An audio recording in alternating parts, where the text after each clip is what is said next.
Our school headmaster said that he is planning to send 2 students from our class to attend the International English competition in May.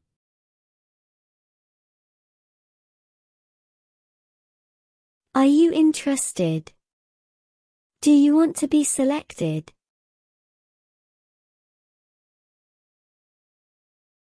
I am interested in it, of course.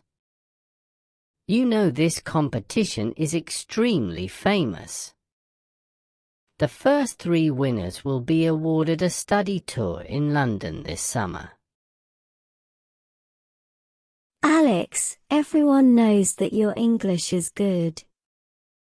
Do you think you have a chance here? I don't know. I don't have the slightest clue, but my English teacher asked me to prepare a profile about myself. Unfortunately, she didn't tell me what it is for. Oh, can't you read between the lines? She has you in her mind as a candidate.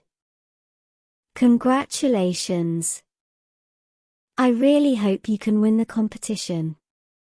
By the way, how will you prepare for the competition?